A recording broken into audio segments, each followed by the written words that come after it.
And we're live. We're Ah, back on Filthy's channel. Yes, yes, finally, now he can get DDoSed and not me. that is correct. And I just realized I forgot. And yeah, for those of you who didn't see, that's what happened to the last time we tried to stream. We got DDoSed the moment I started talking about the yellow vests. Yeah. So I just turned on my VPN, so it should be good.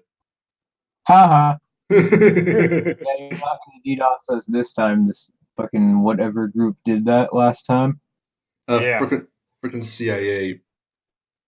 I Frick, I so fucking nice. yeah, I don't know if it was the CIA. That's why I didn't necessarily say it was the state. I only sort of implied it. But I mean, what other groups would have an interest in like heavily monitoring our like stream that only gets 40 to 50 live viewers and then taking it down the moment I start talking about NGO infiltration of small grassroots protest movements? oh, yeah. Also, one other thing I should point out we have super chats enabled for the stream. So if you want to support us directly, just, you know, say, do your donation thingy. And if you want to say something, we'll be more than happy to check it out in the comments below. And yes, we are watching the comments. Or at least I am. Eh, I'm not. I am staring directly at the chat. I mean, if you read a super chat and it's directed at me, I'll respond to it. Don't get me wrong. It's just I'd rather focus on the conversation we're having. All right. So if you want to disrupt our conversation and just generally cause chaos in the stream, the simplest thing to do, aside from DDoSing, is to send a super chat and we'll drop everything and respond only to you. Yep. So you guys know what to do. All right. So, anyways, should we just get on with our first topic? Absolutely. All right. So, you guys remember how in June, what was it, net neutrality was officially repealed by the FCC?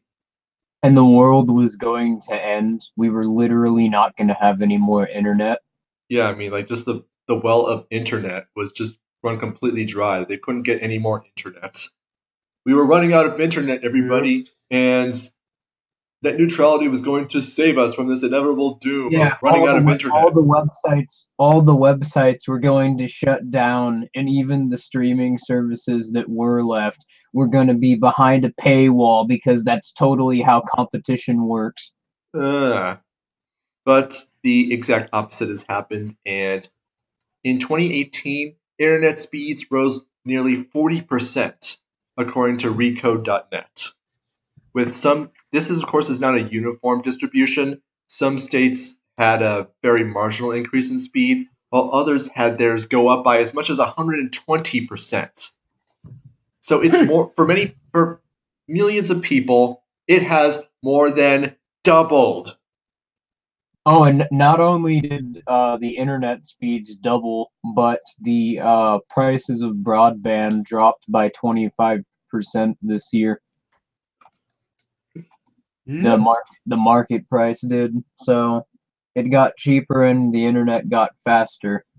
The Pretty much the exact opposite of what was supposed to happen once the regulation, which was repealed, that essentially allowed the FCC to de facto nationalize the internet. But I mean, that's Exactly. just to anyone who understands economics, the FCC essentially monopolizing the internet, that coming to an end, we all knew that that wasn't going to result in the internet getting slower and becoming more expensive because as a result of these onerous regulations being repealed, more competitors were allowed to enter the market, and these companies had been experimenting with like 5G technology they had at this point, and they'd been doing that for the last couple years, but because they were essentially forced to ration out their connections and essentially had to stick at 3G, they weren't able to implement these new innovations. So net neutrality quite literally was it was just a halt a state enforced halt on innovation. Yeah, I mean, that's every regulation. yeah, and Well, yeah, but let me just make a pretty quick correction here. I said that internet speeds rose by as much as 120%. I actually misread something. The 120 actually comes from download speeds, which are 120 megabits per second, or more accurately, 121.45 megabits per second in New Jersey, which at least according to this has the fastest download speed. now Amazing. the next thing that could go that would really help the market are zoning laws, because yeah, there are a bunch of cities where their zoning laws have made it where there's only one ISP that could even be in the area, and that really fucks things up. But even in those areas, the internet's gotten better. So Careful, SO, you might upset the ham spurgler who cares so much about zoning laws. Now, just but to without zoning laws, all the dams would break. What? Without zoning laws, we'd be like this single Chinese city. Or you'd be like Houston, Texas. Or, like pretty much every place on Earth before zoning laws. So more specifically, the way zoning laws worked. I explained this in my net neutrality video, but that was like a year ago. So you have to, Well, if you're an zoning- ISP, you have to either lay down your own cables or use someone else's cables. As the cables aren't typically going to be used to you, the only way you're going to put them down, either in vents under the ground or on utility poles, is to rent access to those utility poles, which means you have to sign contracts with government-controlled utility companies. And even then, like before that stage, you have to get approval from city, state, municipality governments in order to be able to do it in the first place, a process that can be incredibly expensive and take years and years and years. And yeah, so even if you get the permission, even if you are the company which is allowed to enter the area, there's a good chance you won't even be allowed to actually, install what's necessary to get your internet running. Now, frankly, I think if we got rid of the regulations, there's a clear demand for decentralization of the internet and how the internet works. And it's clearly possible to do this. I mean, we created the FNet project, and we're a team of a couple fucking ANCAP furries in our bedroom, and we created this software which allows you to access the internet without an ISP. So it's not that hard. I think without it, ISPs just really wouldn't be a thing if we had an actual competitive market. Yep.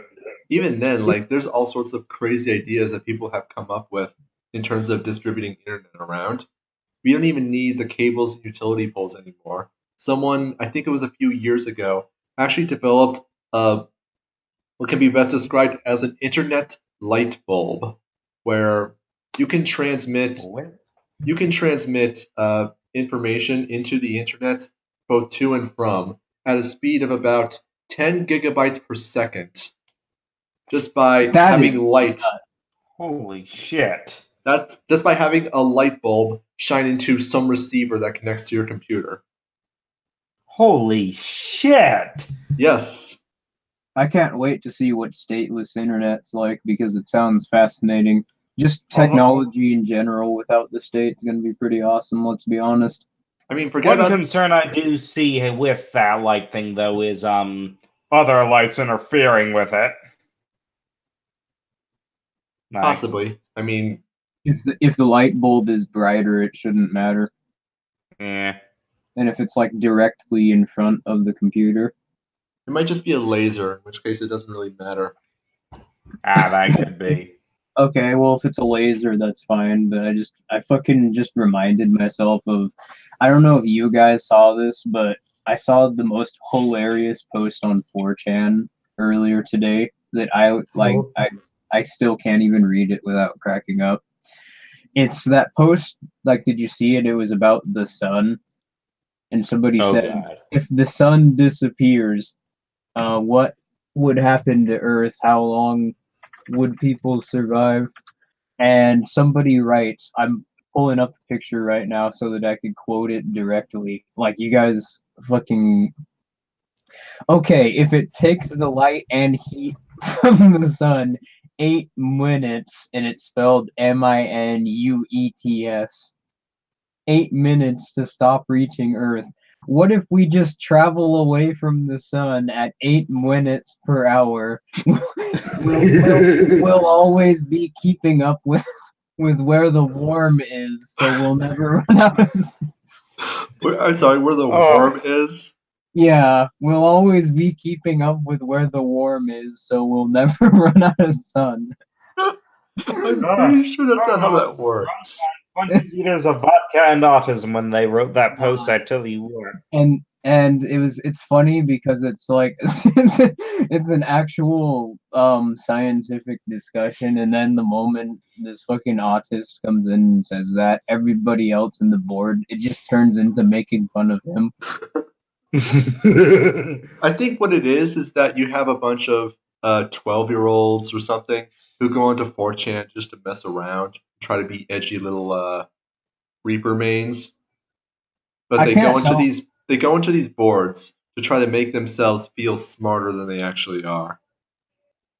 Yeah, I can't tell if this is like a 12-year-old super autistic person or if this is just a troll, but it's really, really fucking funny. And that's what it reminds me of. For some reason, light shining onto the internet and Hoplu saying, "Well, what if another light would interfere?" That doesn't really make any sense. You'd think that if there was more light, you'd get more internet. No, I mean, like, say, what if a traffic light or a car, like, gave the receiver the wrong signal? Well, I mean, we could end up in a future where the light in your bedroom is also your internet source. So as long as you have a computer in the room, it can get internet. Great. Then I'd have to keep my light on constantly. I don't fucking like that. Fair enough. I'm sure that there'll be some other ideas. If they can shine it out of an omnidirectional light bulb, I'm sure they can focus it into a laser. Yeah, I'm hoping that it is a laser because that's actually gonna cause me an issue if I have to do it like that. Yeah. But for sure, you have. It's hard to actually draw a correlation because people are going to point out correlation equals causation, and internet or net neutrality was only repealed in June of this year, so it's halfway through the year. Oh my fucking! How many times does deregulation, in the few times we can actually observe it, lead to a better quality of life directly?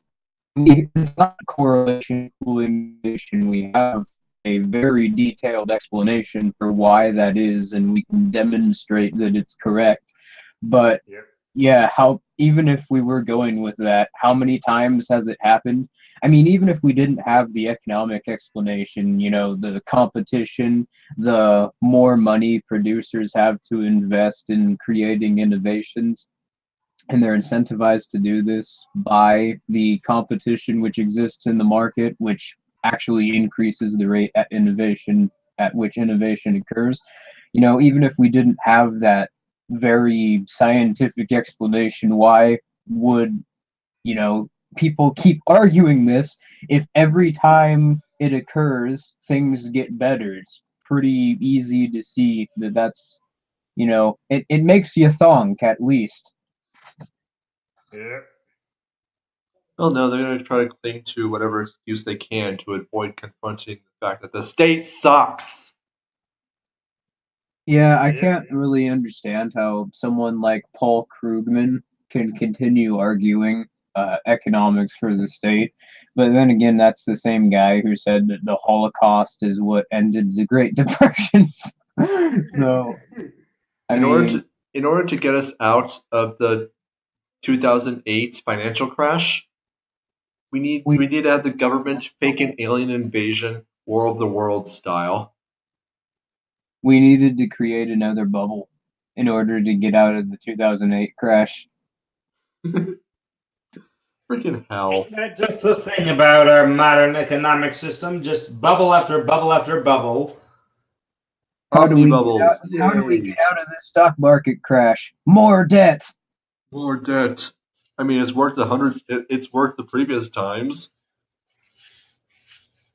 Our Debt. I mean, it's gotten late stage statism has gotten so bad that I'm sure everyone here remembers when Tucker Carlson cited Paul Krugman. Hoplu, you really need to get on working on that fucking collab we're doing. Tucker Carlson is a plague because I really would like to see that up.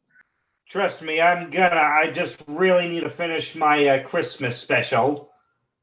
All right, because I'm sort of tired of seeing "you can't cook the tuck" being thrown around. Because yes, you can.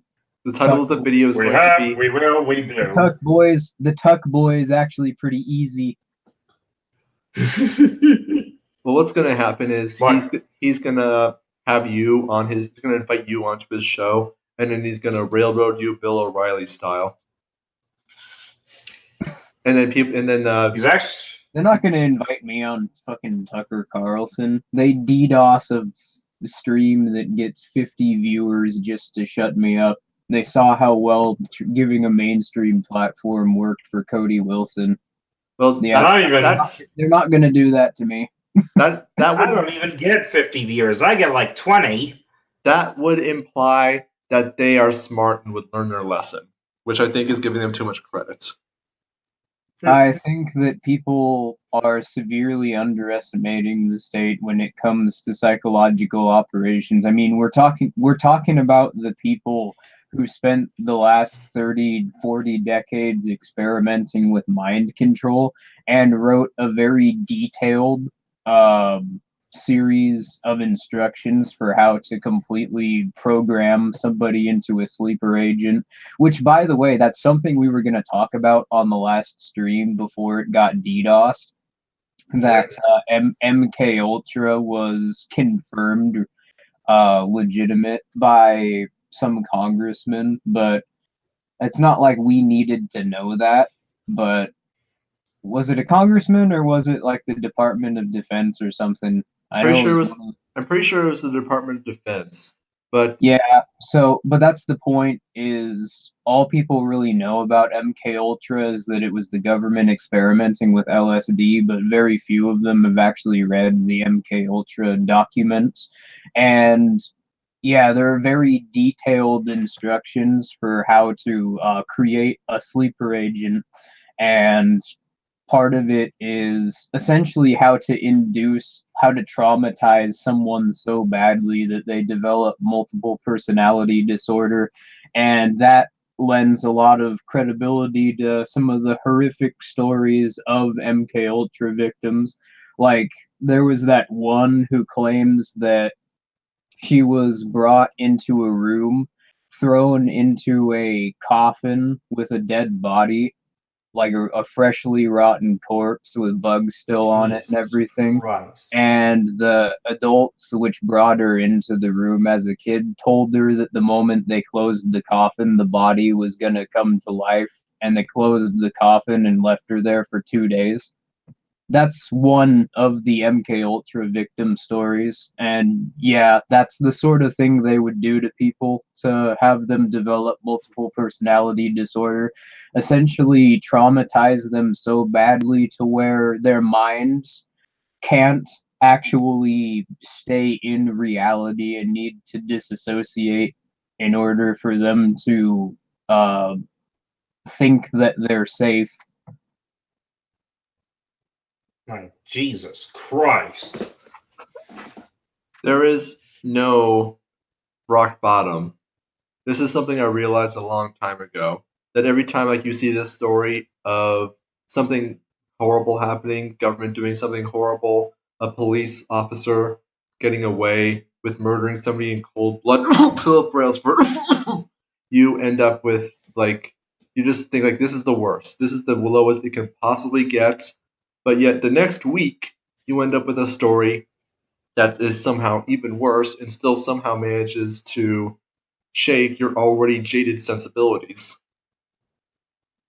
Yep. And this is what I mean by there is no rock bottom. So it's hard to be surprised by this kind of stuff anymore, but I know for a fact that I'm going to be surprised probably next week because something else horrible that some government agent was perfectly willing to do is going to come out. Well, my point was simply that I think people are severely underestimating the government because, we're talking about the organization which does that in order to learn, and, they program sleeper agents and they give them triggers which literally make them, seize up and die if they are presented with information about, the MK Ultra project, which is something that's actually talked about in the declassified MK Ultra documents. But yeah, and they own every media outlet covertly through the CIA, and also funding directly from this. They fund them directly through government, through executive orders. So I think that I think to say that the government, in any sort of psychological sense, that they're incompetent, I think that is, you need to assume that they're deceiving you until you can prove that they're not. And I know that that sounds sort of like backwards reasoning, but the director of the CIA during the 1980s, I think his name is William Colby. I don't remember it off the top of my head. That would have had to have been Casey. Yeah, it was Casey, not Colby, but yeah, Casey. He said that the purpose of the CIA, while he was still the head of the CIA, was to essentially make everything that the American people know, make sure that everything they know is a lie. And this was the time when they were openly pushing Operation Mockingbird. They still are today, but supposedly it was disbanded in 1994. But you can still see that there are CIA agents in the media right now, so it's clearly not. Yep. Yeah. So shall we move on to the next topic? We spent quite a bit of time on this one. Yeah, sure. I mean, we sort of lightly covered on another topic that we were gonna mention last week. Yeah. So yeah, that's fine. Anyways, here's the next topic that's particularly juicy. Cops and schools had no duty to shield students in Parkland shooting, says judge who tossed lawsuit. And this is hardly the first time that governments have ruled that government agencies don't have an obligation to serve people after they get sued for not doing their job. I think another famous example libertarians were been citing for the last couple of decades was Casey versus the District of Columbia. Then there's also DeShawney versus Winnebago County. I mean, this is hardly the first time this has happened. Mm-hmm. Yeah. But now they fucked up because this is something that happens with a national case. Like, this was big news, the Parkland shooting, and yeah, a lot of people were watching this, and it was very interesting because I was having a conversation with my family about it, who I've mentioned before are all pretty deeply statist, and I think this is something we really need to start like showing people, because the first thing they were saying is, well, why are we paying tax dollars if they don't serve us? Because they don't serve you. Yeah. That's a good question. Why are you paying tax dollars? Because they clearly don't serve you, and we can prove this according to the government's own words. You have the Supreme Court cases you just mentioned, where the government does not recognize its own terms on this quote unquote social contract. And here, like those cases were from the 80s, if I recall correctly. Here we have a case that's very recently a suit filed by 15 students who are upset that the 3 sheriff's deputies who were outside the school and basically just sitting on their hands Well, they were being shut up. And you'll notice that the national media is dead silent about this. You know, Yep. they were talking about everything in relation to Parkland, but the only reason we know about this is because it was covered by a local news story out of a local newspaper out of Florida. Fox, Yep. CNN, MSNBC, they're dead silent about the whole Parkland situation the moment this gets brought up. Mm-hmm. Yeah, I think they're, I mean, and that's what I love about this the most. Now they're regretting popularizing David Hogg because now this happened where they also had to turn around, the government did, and admit that they don't serve people in front of a national stage, essentially.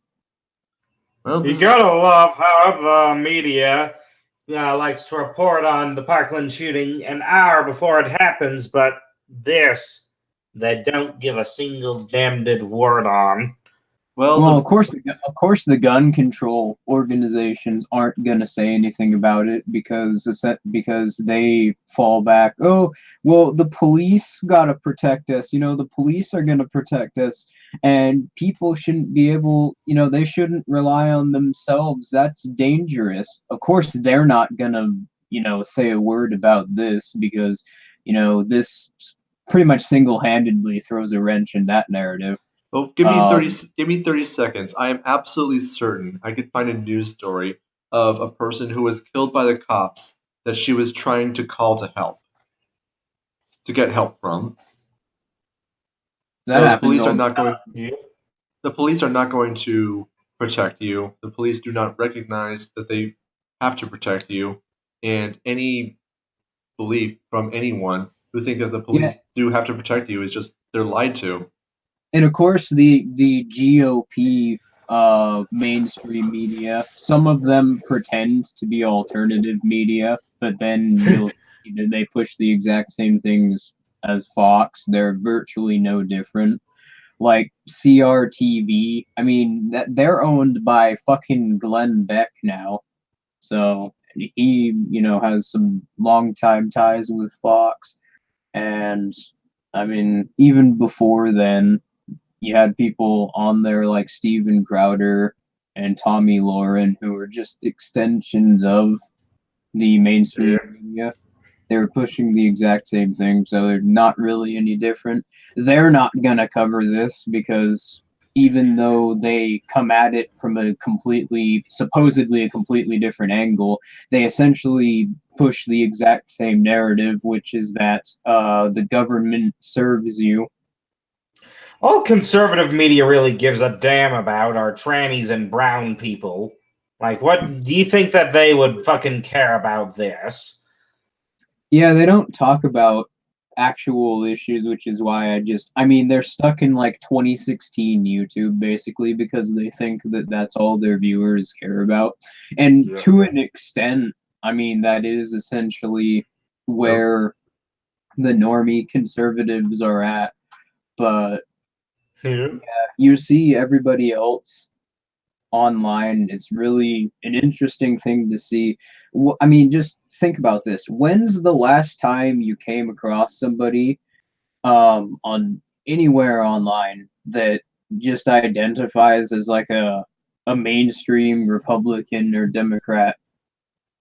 I think based on what we've seen with the election that more and more of the population are becoming increasingly disenfranchised, and it's not that mainstream politics are necessarily the norm anymore, because you've got so many people who are straying away from what the government's pushing. Meme ideologies will dominate the earth. I'm sorry, but that's the only way it works. You had the problem with. I was going to make this point earlier. Hey, Filthy. What? Can you hear me? Hey, Filthy. $2. Minarchism for the win. Oh. Even though it literally never will. I mean, thank you for the $2, Archeon. But I'm sorry, but minarchism is inconsistent with its own principles, or its the principles it claims to hold. And also, I've gone into great details in the past how minarchism will never actually exist because the state is economically designed to expand, and a stable size of the state is economically unsustainable. I'm sorry, but if you want Yep. to be consistent in your ideas, both economic and ethical, then you either have to be a totalitarianist or an anarchist. Either I the don't, government has complete and total control, or don't it shouldn't completely exist. rail on him. He just gave us $2, but yeah. That's true. Yeah. Yeah, well, anyways, thank you. So what was I going to say? Yeah, right, about the political spectrum. The big problem I see, especially with like the conservative, liberal, Republican, Democrat divide, is that it really forces people into thinking in terms of binary, that there's only the Republican and the Democrat solution to certain problems, and it prevents them from wanting to seek out other possible third ideas that are going to be even better than both of them. For example, both Republicans and Democrats, conservatives and liberals, they're always going to agree without question that the state is going to be necessary.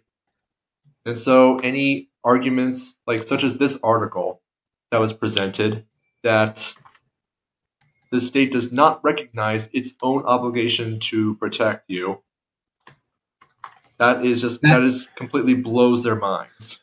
That will never be covered in any mainstream media outlet. And it's not just that they want you to think the state's the only solution and by presenting only two options.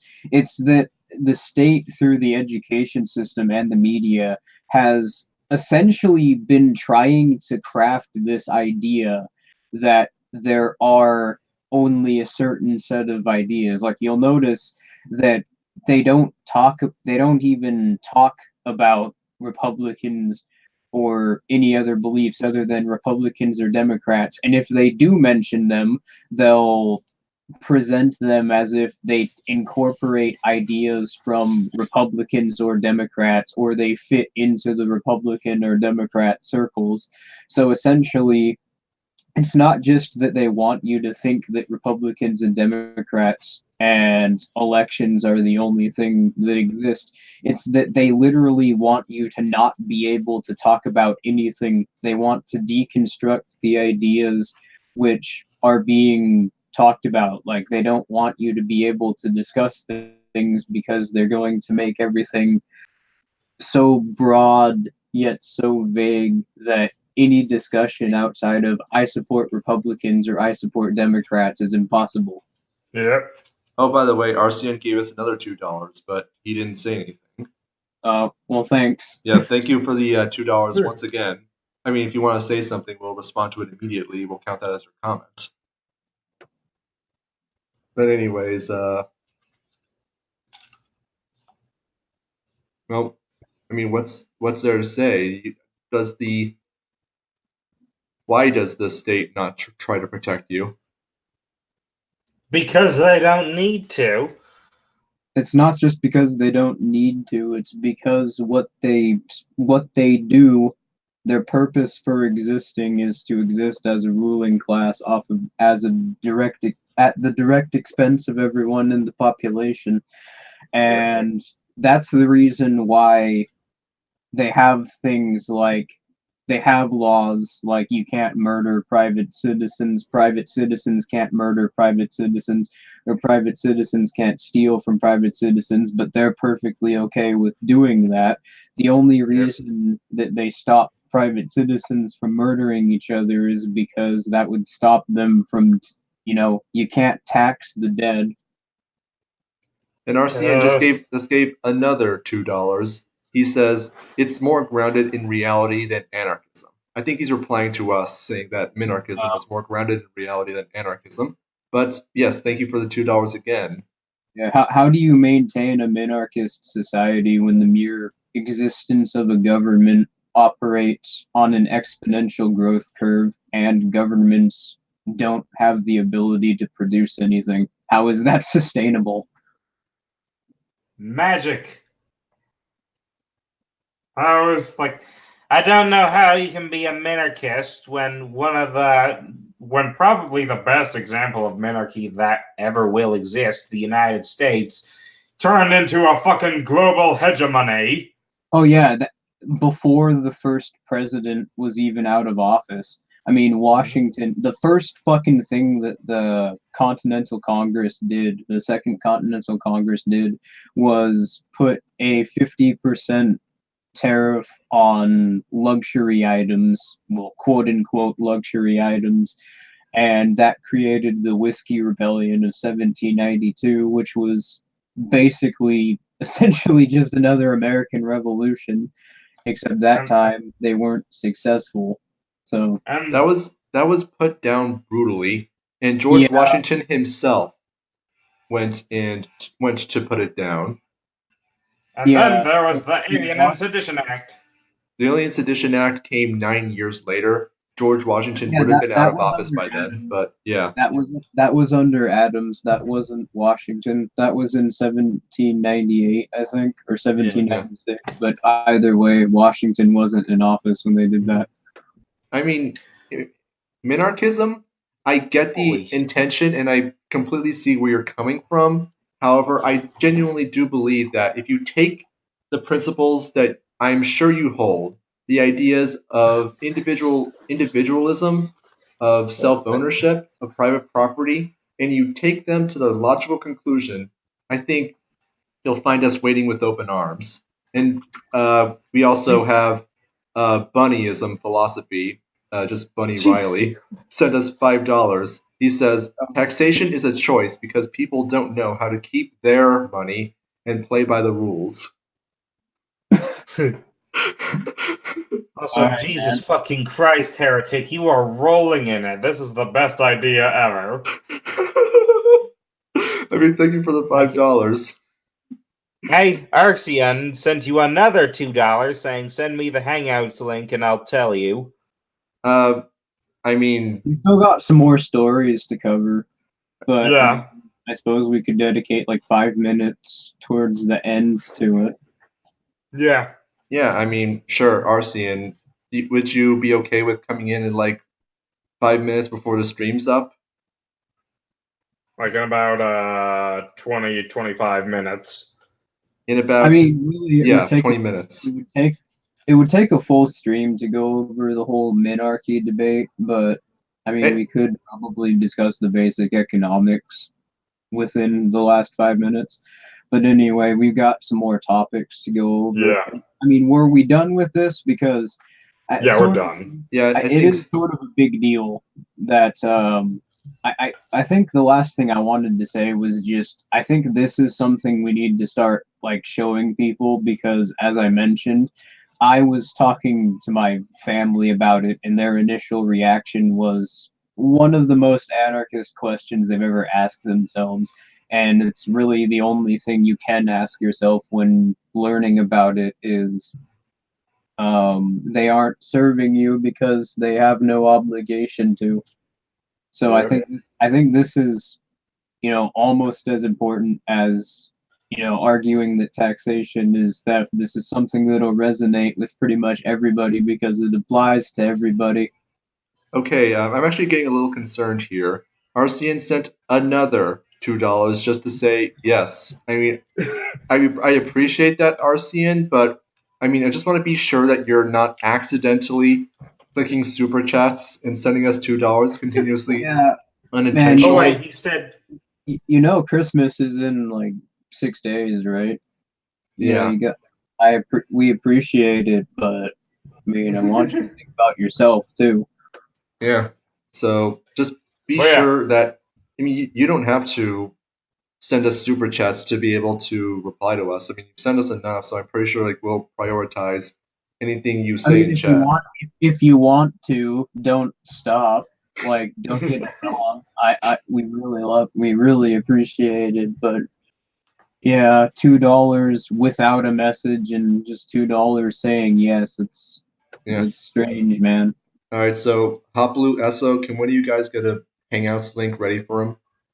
Yeah, go ahead and send it to him after we cover this next topic. Did we have another one? Yeah, we did. Just want to make sure that we had that ready, so we're not fumbling around. I know we had one, but did we have a second one that we wanted to go over? Because it seems like there's more. More topics? Yeah, we have like. Let's just go. Yeah, we have. Yeah, we have more topics. Yeah, anyways, but before we go, Bunnyism Philosophy sent us another $5. He says, "Gonna shill my blog, not best Ritter, but it's bunnyism.com." So there you go. Everybody check out bunnyism.com for Bunny Riley's blog. Now, anyways, thank you for the $5. Now let's go check out the next topic. This is particularly, it's hilarious, but it's also absolutely gruesome. It's like a train wreck in slow motion. It's horrifying, yet you can't look away. Is it in Utah or France? France. All right. So France prepares last resort chemical weapon that can be smothered around Paris to keep Yellow Vest rioters away from key buildings as anti-Macron protests continue. Chemical weapons. Chemical weapons. Good Lord, late stage statism. What the hell? What? I don't I kind of understand, but I kind of don't really. And we're not talking about like pussy stuff like tear gas either. I mean, first of all, the official government reports don't specify what it was, and if it was tear gas, I can't imagine that they would be too secretive about it, because that's sort of an uncontroversial, albeit kind of unethical practice done by police. But they only describe it as a debilitating powder. That's their exact quote. It's a debilitating powder. And if you look at the symptoms of what it's supposed to do to people, they haven't specified what it is, but it sounds eerily similar to chlorine gas or anthrax. Because it's an extreme irritant on the skin, and it causes the person who's exposed to it, it causes their lungs to flare up and their throats to close. So that sounds a lot like anthrax or chlorine gas. But they're already using tear gas in France. I mean, what you're describing already does sound like tear gas. So, I mean, I remember reading something about that, and it mentioned that it's 200 times stronger than tear gas. Now, I'm not 100% sure what that means, but it sounds completely like the kind of thing that would be banned under the Geneva Convention. I mean, I guess international law only applies outside your borders. So, it's perfectly... No, international law only applies to nations, not people. Pretty much, yeah. So this is my thinking is that this is something that they would never deploy against, say, ISIS or Al Qaeda, but against French people who don't like paying $7 a gallon for gas. But my point is that it's not just like tear gas. Tear gas is an irritant, but this stuff is designed to kill people. That's way worse than tear gas. It's clear. It's like the sort of thing, the U.S. would be pouring on its allies in Syria. Oh yeah. But it just goes to show you the kind of psychosis that every single society has hanging over it. It's the I don't know. I don't want to call it the Damocles sword, because Damocles sword isn't an evil entity. Yeah, so I mean, if you're in the Yellow Vests, I mean, the states, the governments of the world they're going to start coming down on you, especially if you're in France. So you guys might want to get yourself some gas masks or prepare, because I mean, clearly this is the sort of thing that they're going to start doing to people. And this is another interesting point of note, because I mentioned in my video talking about how our last stream got DDoSed. And I was starting to talk about in the stream how I thought that the Yellow Vests were getting co-opted by political interest groups or NGOs. And my proof of this was how Macron was acting to them. Then all of a sudden, they create this manifesto comes out of nowhere, even though this group doesn't have an official organization and ideology which they're representing. Then all of a sudden, when this document which advocates for like a minimum wage and a bunch of these normie policies comes forward, then all of a sudden Macron gets on board with it. He's like, oh, these guys aren't thugs and terrorists anymore. Yeah, I can work with these people. But the thing is, I thought, yeah, it's not that I was wrong. I do genuinely, it does seem still that was an attempt to co-opt the movement and subvert it from within.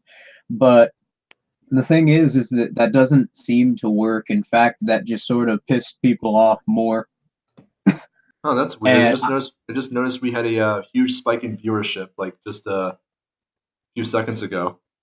Also, you have a $5. Yeah, we got a $5 donation as well. Chris Cullinan, I'm sorry, I can't word right now, says, great podcast, and is there a hangout? Well, yes, there is a hangout. But we're only letting certain people in here because in past episodes we have, just sort of let anybody come in, and then we'd have like 8 people in here, and it would turn into a complete shit show. So we're not doing that anymore. Yeah. So yeah, we thank you for the $5, and yeah, thank you for enjoying. We're glad you're enjoying the podcast.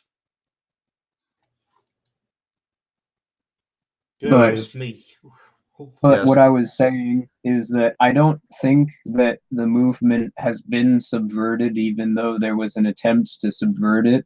And proof of this is that, they're using chemical weapons on the crowd. But something that I actually noticed while researching the Yellow Vests, and I think there's an explanation for this. I mentioned it earlier that there's not really one ideology within the group. Like but also, this is not a series of political, like radical organizations coming together. It's just that the general population of France, they've adopted more radical ideologies. Like the only people you'll see in the protests are, people wearing vests that say buy Bitcoin on them. And so you got your agorists out there. You've got people with hammers and sickles on the back. So, I mean, that's a shit ideology, but point is it's not mainstream politics. You got people with... Again, you got my ideologies. Okay, sorry. You got people with white pride worldwide flags. You've got anarcho-communists. I think that what's happened in France, and this is, something that the media has sort of talked about a bit, is something that has been presented through the alternative media journalism as well, is that these are not like special organizations. These are just the average people of France, but the average people of France, at least, have become so disenfranchised that, Macron announcing, okay, we're going to take away the gas tax, but we're going to raise the minimum wage. They've become so disillusioned, and they've actually started looking into unconventional politics to the point where, they'd see, hey, wait, you're going to raise the minimum wage, so that's just going to cost a bunch of us our jobs. For it. Yep. And that's something that's interesting to note. I mean, you see these Yellow Vests popping up everywhere, at least over in Europe, and you're starting to see them in Canada and some parts of the US as well.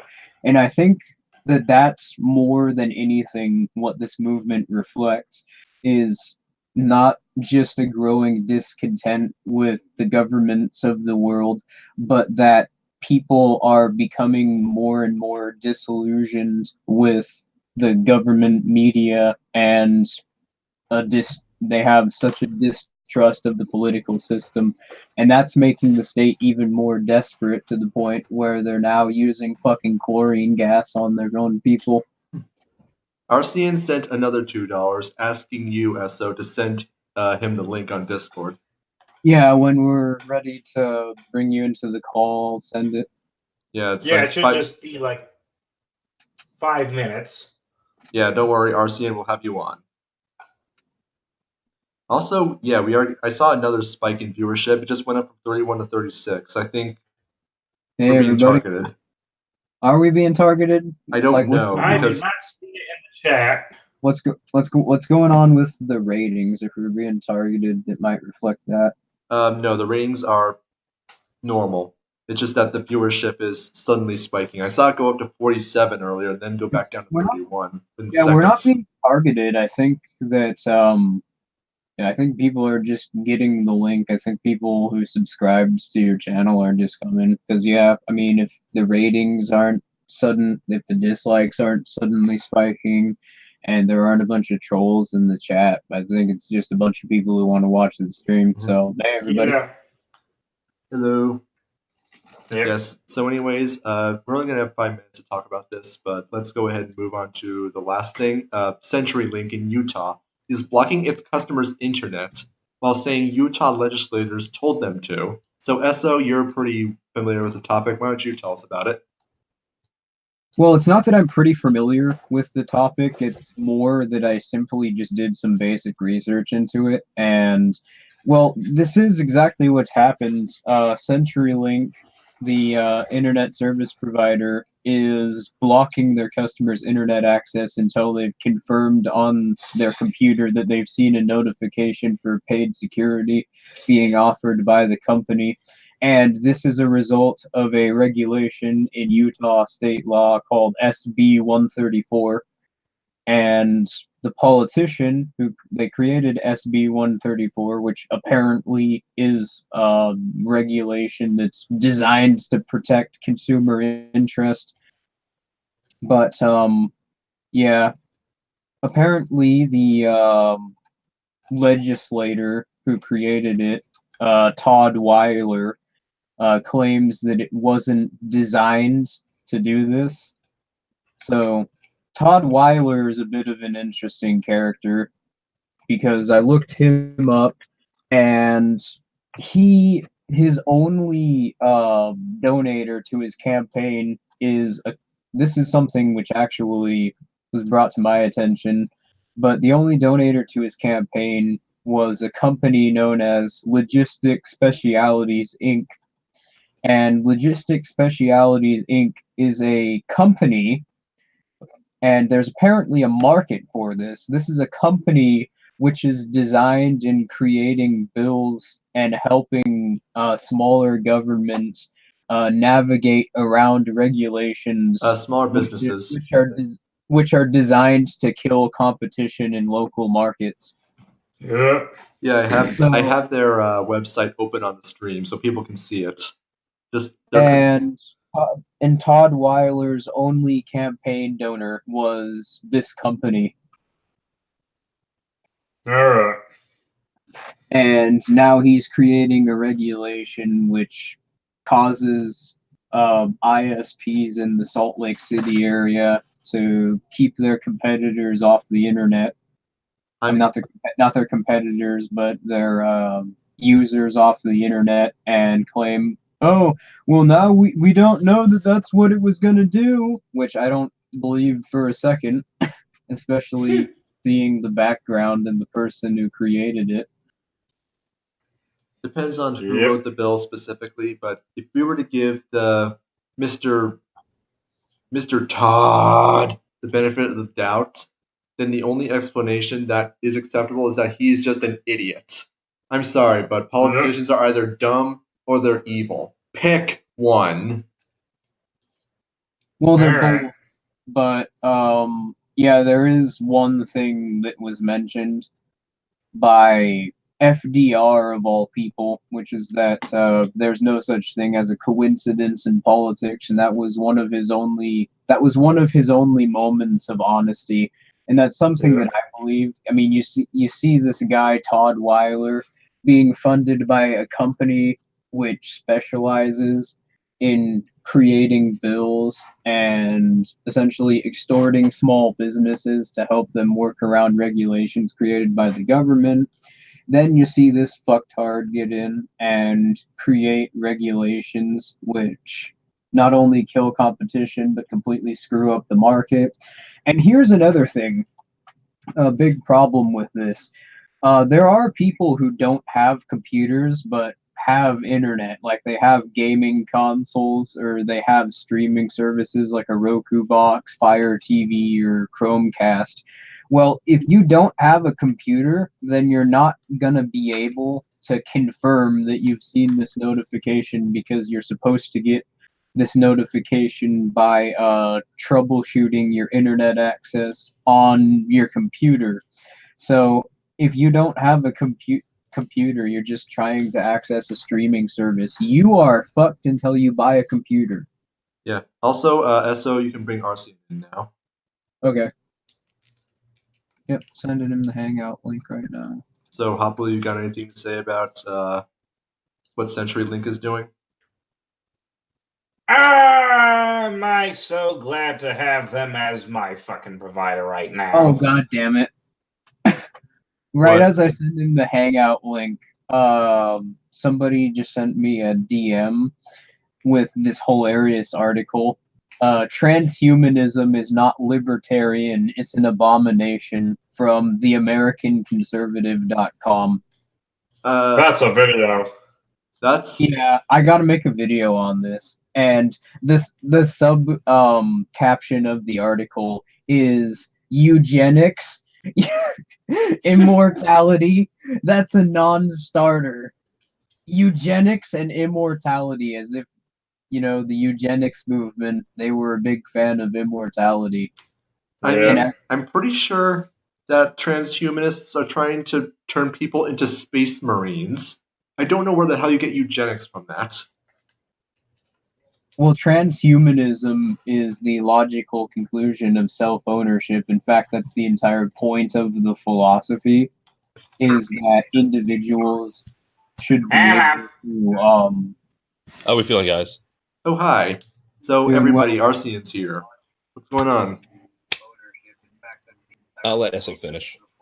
Oh, no, I was just talking about this hilarious article somebody sent me claiming that transhumanism isn't libertarian and trying to... I haven't even read the article, but apparently it tries to link it with eugenics for some fucking reason. Well, transhumanism, depending on who it's in the hands of, could be very bad. I mean, I already don't trust my own government as much as it is, although I would say it's... No, I actually understand that, but transhumanism, like post-human genetic modifications and immortality, I think without a state, that would be something better that I'd care more about, and I think that I'd be less skeptical of it, though I'd certainly want to see the long-term solutions before, like, the effects of it before I tried anything on myself.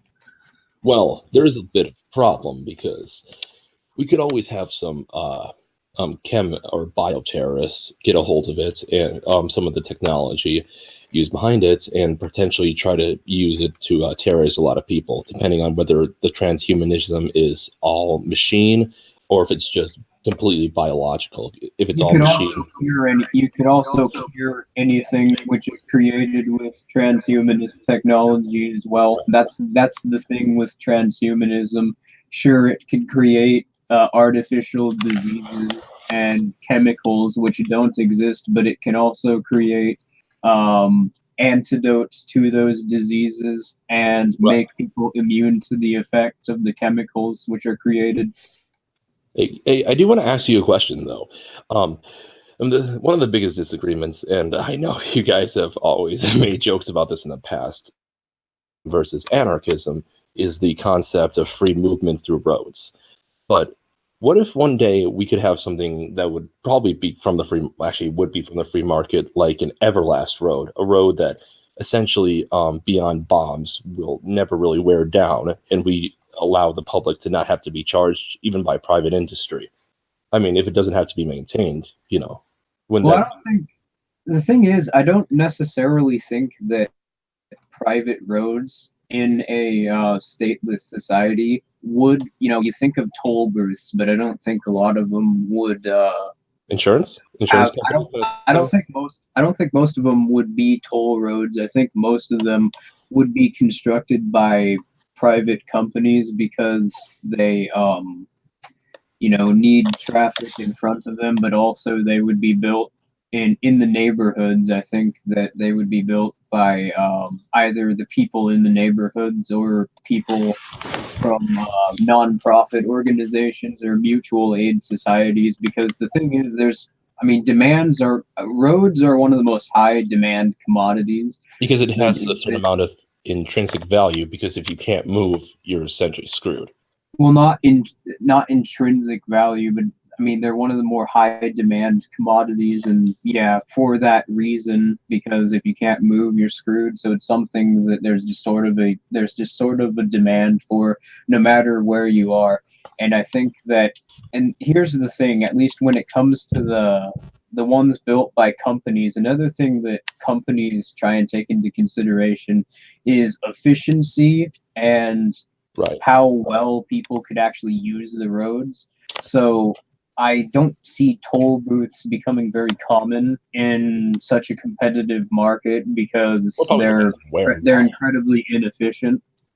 So Well, it depends on where and why, because there's no one solution fits all areas. Obviously. don't get me wrong. I think that they would potentially exist, like maybe on back roads created by in neighborhoods, for example. But I think just like general like main streets, I don't think that they would have tolls on them. Well, I have to do a little bit of a disagreement, not necessarily about the tolls part, but about the idea that private industry would completely keep the roads open.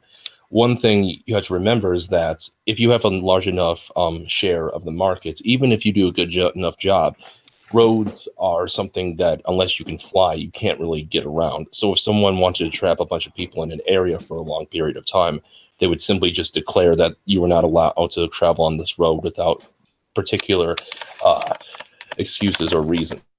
Build And- an overpass then. That would be. I'm gonna chime in here. That sounds the same as in order to try to corner the market, a restaurant not serving people food. Yeah, It's but basically- in I all disagree with But in that. all seriousness, that seems sort of counterproductive to what businesses seek to do, because they seek to have more people traveling on their roads, because the more people are on their roads, the more of them would potentially go and do business with them.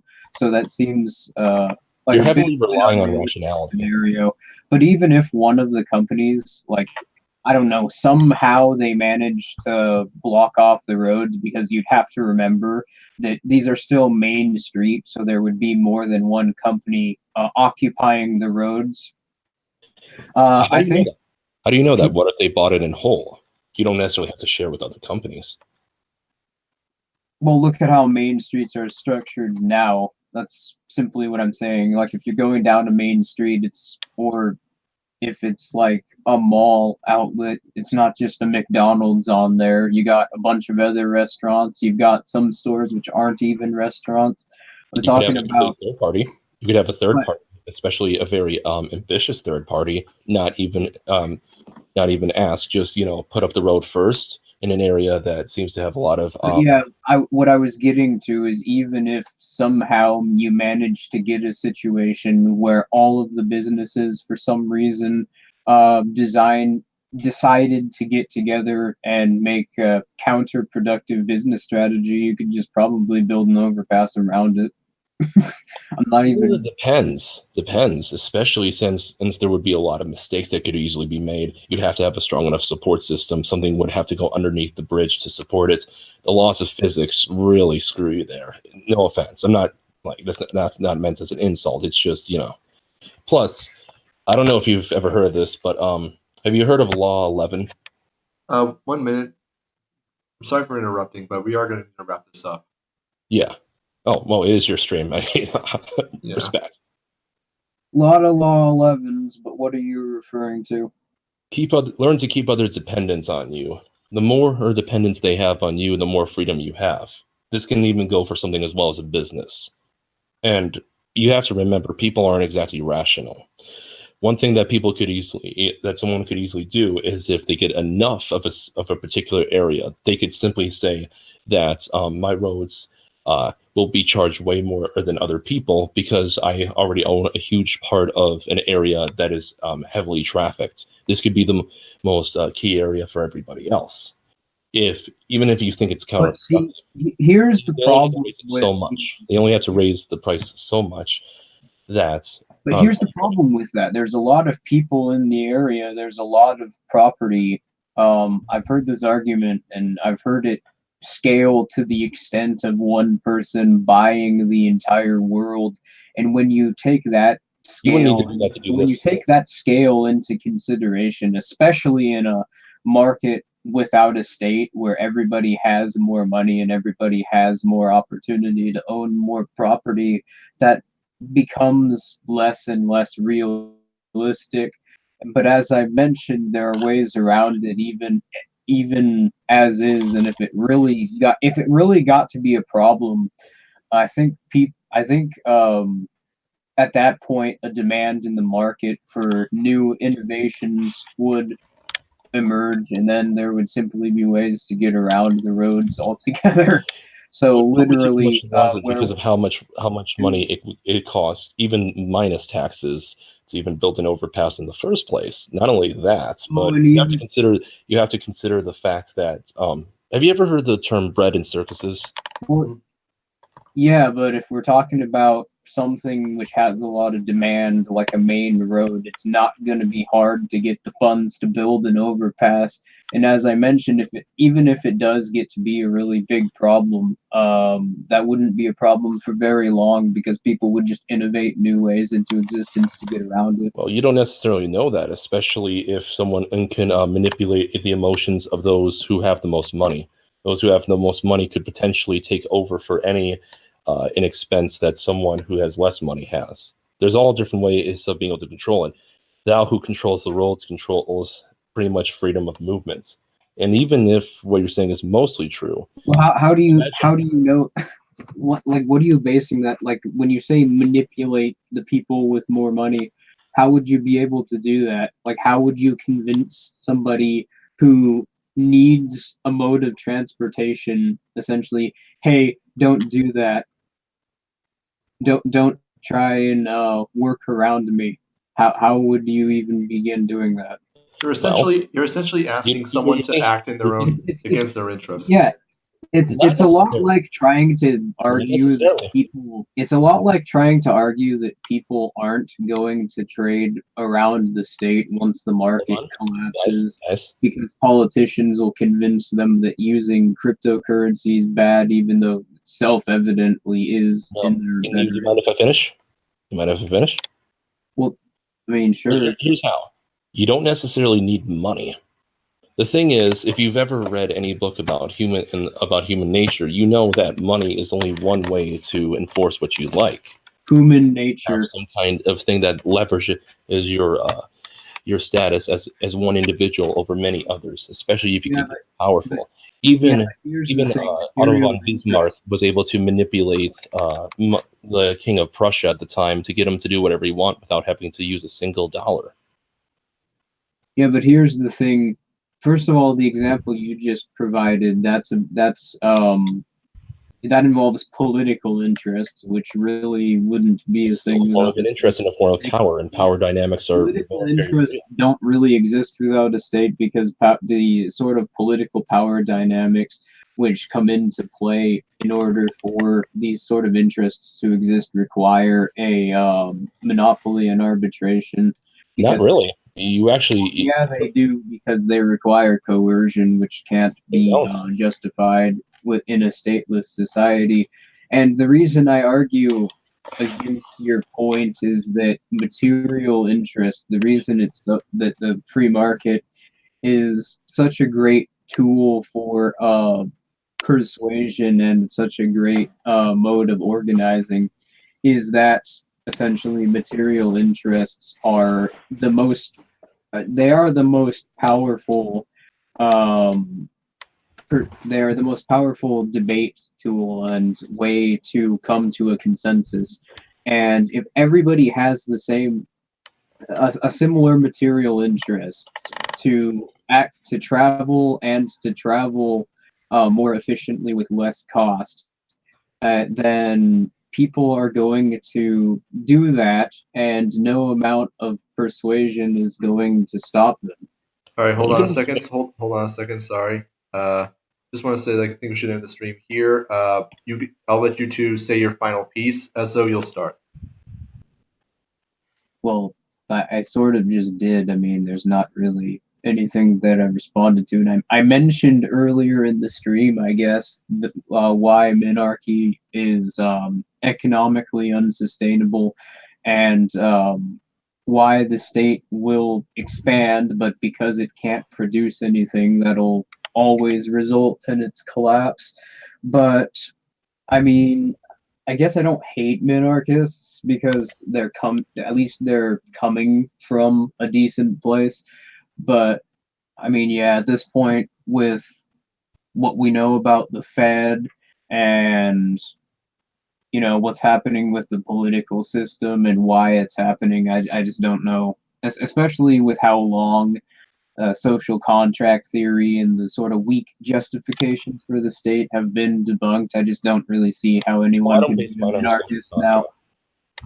I don't believe in this. I don't believe in the so-called social contracts because I don't believe that's a need. That's why you need a government. I believe you need a government and to have a monopoly on the not even arbitration on what is considered what is good for a larger group, because we're not just individuals. We are a very tribal and social species. It's part of the reason why we survived, is that we outsmarted and outmaneuvered animals above us. And that's why I say power dynamics really do exist. It's been proven even in volunteer groups. Those the alpha and the omegas. Well, sure, social hierarchies come into existence, but social hierarchies aren't they don't have anything to do with politics. But yeah, we really do need to have like a full stream dedicated to this at some point. I was going to suggest that you two should organize a roads debate. Have that scheduled for. There you go.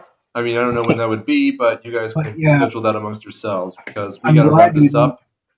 I'm glad you don't believe in the social contract. That's really what separates liberals from libertarians. At least I'm just anti-chaos. I'm just anti-chaos is all. That's what. That's why I believe in the idea of roads. I'm going to be honest. The whole social contract shit. That's the reason why I think classical liberals are almost as bad as Marxists, just because of that. Hey, it's how Marxists came to be. But All right, so everybody. I'm sorry, everybody, chill your stuff. Right. I'll go last because I have a question. About the Hoplu, I saw your video. It was pretty cool. Hey, I'm gonna just ask you right now. Where do you get all the money to send up any super chat donations? Bartending, and that's also where I get all my supply of females, if you know what I'm saying. Okay. Well, again, thank you for all the donations. Yes, and as a fellow Catholic, Merry Christmas, my friend. Merry Christmas. Merry Christmas to all. Yeah, I'm a godless heathen, but I support Christmas too. Merry Christmas to all, and I'm making a Christmas special, which I guarantee that everyone is going to love. Merry Christmas, everybody. And yeah, he's sort of stopping me from doing my collab with him because of that Christmas special, so I hope you enjoy it. Yeah. Oh, and if you guys ever feel a little depressed, look up the Christmas truce. It's at least a positive look on the world and showing humanity can be just as good as it can be evil. Oh, right, the Christmas truce. That happened in World War I, right? Yeah. Yeah. Oh yeah, that's such a fantastic story. Everybody should Yeah, definitely it's check a that nice- out. It's a nice story, but I don't necessarily think humans are inherently evil. So I mean, that's not really my point of view. I think you should be. I think you should be skeptical of everybody. But Yeah, I'm just gonna end the stream. All right. Everybody say Goodbye. goodbye. Bye. yeah.